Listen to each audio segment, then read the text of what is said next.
fiel torcida corintiana, em sabadão de virada do Timão. O Corinthians vence de virada o Criciúma em Santa Catarina, segue na briga por Libertadores, agradece o Botafogo que abriu o G8 e tem o Bahia agora como grande concorrente na próxima terça-feira, nesse grande duelo que vai acontecer em Itaquera. Já eu vou falar de toda essa matemática do Corinthians para buscar essa vaga na Libertadores da América de 2025. Bom sábado para você, fiel torcida.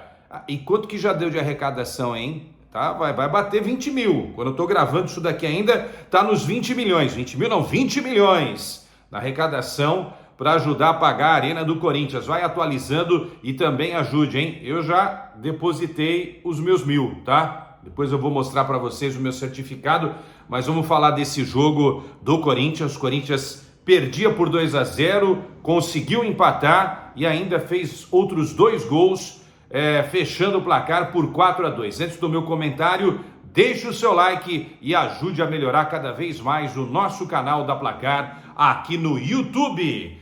Criciúma 2, Corinthians 4. Bom, o jogo começou com o Corinthians tendo boas chances. Yuri cara a cara com o goleiro Gustavo. Gustavo fechou bem ali, poderia ter sido o primeiro do Corinthians. Depois a zaga afastou mal a bola no cruzamento do Yuri para o Memphis. Ali foi a segunda chance do Corinthians, tudo isso no primeiro tempo. Depois um chute fraco do Ranieri após uma jogada, uma tabela envolvendo Memphis e Garro. E aí aos 30 minutos, Criciúma não tinha feito muita coisa no jogo não, mas o Bolassi, francês, que inclusive marcou os 2 gols, abriu o placar no cruzamento do Dudu, sozinho na área de primeira. Aí houve uma falha no sistema defensivo.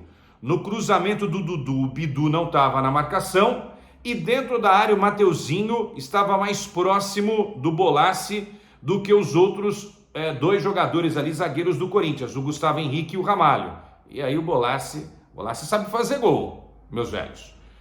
Bola no pé dele é caixa. Assim o Criciúma abria 1-0 no placar. Isso foi aos 30, tá? 8 minutos depois, na marcação do Ramalho, o Criciúma bateu rapidinho ali o lateral. O Bolassi fez de conta que ia chutar, quebrou o Ramalho, e aí nesse chute também matou o goleiro Hugo Souza, que nada pôde fazer ali, praticamente cara a cara, né? Muito próximo do gol, para o Bolassi fazer o segundo gol da equipe do Criciúma. O Corinthians não foi bem, no intervalo inclusive o Ramalho falou que o Corinthians precisava entrar no jogo. Teve uma confusão lá da torcida, 2 torcedores do Corinthians brigaram nas arquibancadas, teve a intervenção da polícia.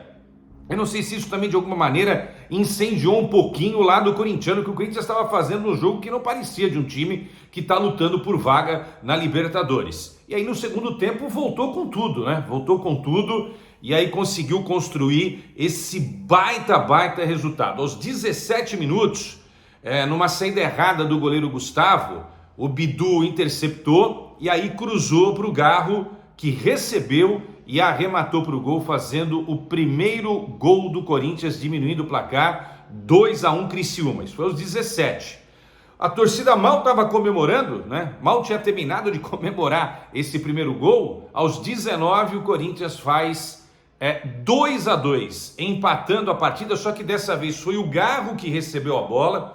O Garro estava mais na direita, né? Estava atuando mais como se fosse ali um meia ponta. E aí ele encontra o Bidu chegando próximo da área, faz esse toque, um toque ali de uns 20 metros, e o Bidu, gente do céu, que golaço fez o Bidu. O Bidu ofensivamente fez um grande jogo hoje, tá?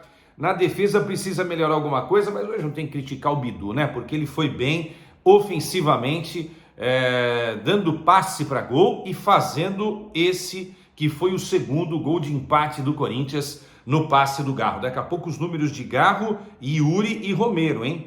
Memphis também se movimentou bastante, mas sofreu uma forte marcação. Depois o Memphis cederia o lugar para o Romero. Bom, 19 minutos, 2-2. Corinthians faria o terceiro gol da virada aos 37 minutos. E a virada foi com Yuri. A jogada foi um chutão, lembrem? Um chutão lá do Gustavo Henrique, no momento em que o Corinthians estava sendo atacado. A bola vai para o meio campo. Aí o Ronald Lopes tenta afastar, ele fura de cabeça, e aí o Romero, espertíssimo, conduz a bola até dentro da área. O Yuri faz um sinal pedindo a bola, ele toca para o Yuri, quase que o marcador atrapalha, e o Yuri manda para o fundo da rede, foi lá, abraçou o Romero, mais uma assistência do Romero, já tinha ido muito bem contra o Vasco, não é? Mais uma assistência do Romero e mais um gol do Yuri. Daqui a pouco os números do Yuri também, que incrível que o Yuri está fazendo nesses últimos jogos do Corinthians. E aí aos 49, já nos acréscimos, vitória já estava sendo encaminhada, mas para arrematar, o Yuri fez o segundo gol dele, o quarto do Corinthians, mais uma vez no passe do Romero, dando números finais e ajudando o Corinthians a construir essa vitória. Repito, a 7ª vitória do Corinthians consecutiva no Campeonato Brasileiro. Gente, eu falava muito no Opinião Placar, dividindo com vocês corintianos, né? O Corinthians chegou a ser um dos times que menos vencia no campeonato. Essa vitória de hoje foi a 13ª vitória do Corinthians no Campeonato Brasileiro. Até bem pouco tempo o Corinthians tinha 4 vitórias no campeonato. Aí vence uma, outra, tal, mas que coisa louca, né? Em 7 rodadas ele consegue 7 vitórias, mas ele ficou 20 e poucos, 28, 29, ganhando pouquíssimos jogos, né? Foram 6 vitórias, 5, 6 vitórias só. Se tivesse feito uma campanha mais decente, principalmente jogando em casa, o Corinthians empatou muitos jogos em casa, o Corinthians hoje poderia estar com uma pontuação, o Corinthians tem 50 pontos, eu estou falando de mais uns 12 pontos que o Corinthians deixou para trás, hoje ele teria 62 pontos, tá? Não estou falando para brigar pelo título, que isso daí é exagero, precisaria de mais pontos, claro, porque Botafogo tem 73 e o Palmeiras 70, mas poderia estar numa condição de ter respirado melhor ao longo do Campeonato Brasileiro. Bom, vitória espetacular do Corinthians. Vamos lá, números, vamos aos números. 7ª vitória seguida, disse aqui. Garro chega aos 13 gols e 14 assistências no ano. Que números incríveis desse gênio argentino que joga com a camisa 10 do Corinthians. O Yuri marcou o 29º gol dele na temporada. Olha que coisa absurda, ele está um gol do Pedro como o maior artilheiro do ano aqui no Brasil. Se fizer mais um, empata com o Pedro. Se fizer 2, ele ultrapassa o Pedro, né? Quando ele foi lá no Neto, no craque Neto, no apito final, ele falou lá no intervalo, falou, eu quero chegar aos 30 e poucos gols, entendeu? E vai chegar, do jeito que tá indo vai chegar, não tem jeito. 12 gols nos últimos 11 jogos. Tem uma média de mais de 1 gol por jogo. O Yuri passou um momento difícil, todo mundo criticou, né? Ele chegou a ficar em 16 jogos, ele fez só 2 gols. 2 gols em 16 jogos. Hoje não, hoje ele tem 12 gols nos últimos 11 jogos. Que número incrível. E o Romero, que já havia feito algumas assistências importantes no último jogo também e tal, chegou à 8ª assistência do ano. Muita gente reclama do Romero, mas o Romero salvou o Corinthians do rebaixamento no ano passado. Foi um dos caras que destoaram no Campeonato Paulista naquela campanha ruim. E nos momentos decisivos o Romero vem para ajudar muito o Corinthians, né? Então é isso, Corinthians conseguiu aí um resultado incrível, histórico, segue nessa briga contra a Bahia, que venceu por 2-1 o Cuiabá de virada, belo resultado também do time do Rogério Ceni, e agora esperando pelo Cruzeiro, né? Porque o Cruzeiro, gente, vai jogar com o Bragantino nesse domingo em Bragança Paulista. Vocês estão vendo aí, a situação do Bragantino é terrível. Nesse momento o Bragantino tem 37 pontos, está na zona do rebaixamento. Cuiabá já foi, Atlético Goianiense também, na disputa pelo rebaixamento, só para a gente ter uma ideia. 37 o Bragantino na 18ª posição, 38 o Criciúma na 17ª, esses dois também estariam rebaixados ao lado de Cuiabá e Atlético Goianiense. O Atlético Goianiense e Cuiabá já eram, mas acima, com 39 pontos o Fluminense, com 41 Atlético Paranaense, Grêmio, Juventude 42, Vitória 42. E o Atlético Mineiro, que perdeu o título da Copa do Brasil para o Flamengo e para o Botafogo Libertadores, está com 44 pontos. Não acho que vá correr risco de rebaixamento Atlético, não é isso que eu estou dizendo, tá? Mas para pegar Libertadores o Galo agora também, hein? Imaginou o Galo? não conseguiu entrar na Libertadores pela Copa do Brasil, porque não ganhou, não entrou para disputar a Libertadores ano que vem, porque não ganhou a Libertadores, hoje perdendo para o Botafogo, e não vai conseguir ver o Campeonato Brasileiro. É aquela história que o Quessadinha sempre fala, fica com essa história de priorizar uma competição, esquece a outra, e aí esquece a outra quando vai ver, opa, não tem uma Copa do Brasil, não tem uma Libertadores, sobrou o quê? O Campeonato Brasileiro, para fazer o quê?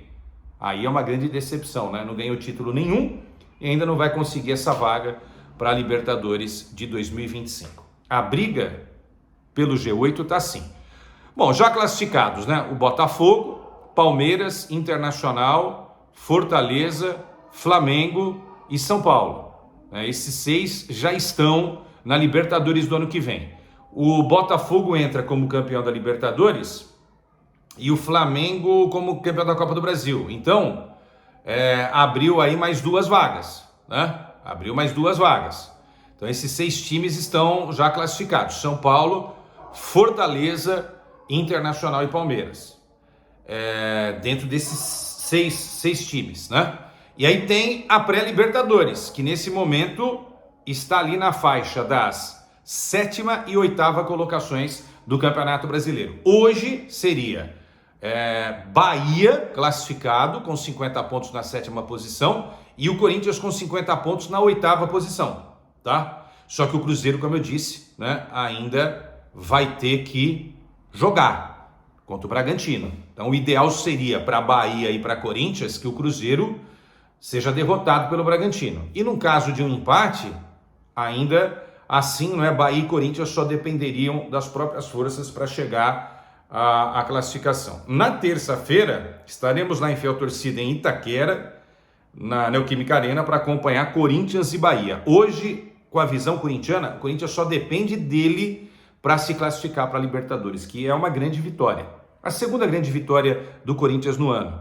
Ter escapado do rebaixamento, que havia um risco, e agora, né, buscando essa classificação que está muito próxima para a Libertadores do ano que vem. O Corinthians vai fechar o campeonato com o Grêmio depois. Lembrando que o Bahia tem mais 2 partidas pela frente, além desse jogo contra o Corinthians. O Bahia também enfrenta na última rodada o Atlético Goianiense. Esse é resultado para o Bahia também arrematar a classificação. O Cruzeiro, além desse jogo contra o Bragantino, na última rodada pega o Juventude lá em Caxias do Sul. Mas antes, no meio desses 2 jogos, né, contra Bragantino e Juventude, a equipe tem simplesmente o Palmeiras em BH. O Palmeiras ainda sonhando com uma possibilidade matemática de ser campeão brasileiro, né? Então, estou contando toda essa matemática para dizer o seguinte: o Corinthians hoje tem que agradecer o Botafogo, agradecer o Garro, Yuri Alberto e o Romero por terem construído essa vitória incrível 4-2 para cima do Criciúma. Tá bom, rapaziada? Bom sábado para vocês e vamos ficar ligadinho aí no jogo Bragantino e Cruzeiro nesse domingo, porque esse jogo interessa muito para as pretensões do Corinthians no que diz respeito, né, a buscar essa vaga para a Libertadores de 2025. Porque se for buscar a vaga para a Libertadores de 2025, já pode melhorar esse elenco também, né? Porque uma coisa é disputar o brasileiro, não que o brasileiro não seja importante, mas com a Libertadores é diferente, o holofote também é maior, né? A possibilidade de repente lutar pela Libertadores, e também já fica com a vaga para a Copa do Brasil, porque hoje o Corinthians não tem a vaga para a Copa do Brasil, ele só entra na Copa do Brasil se pegar a vaga na Libertadores, né? Então olha só, esse é o campeonato do Corinthians, né? E com a sua força, fiel torcida, com energia positiva, o Corinthians vai lá. Boa noite, fiel torcida, até a próxima, hein? Até terça-feira, com esse jogão entre Corinthians e Bahia. E antes, claro, 11h30 da manhã, de segunda a sexta, com o nosso Opinião Placar. Tchau!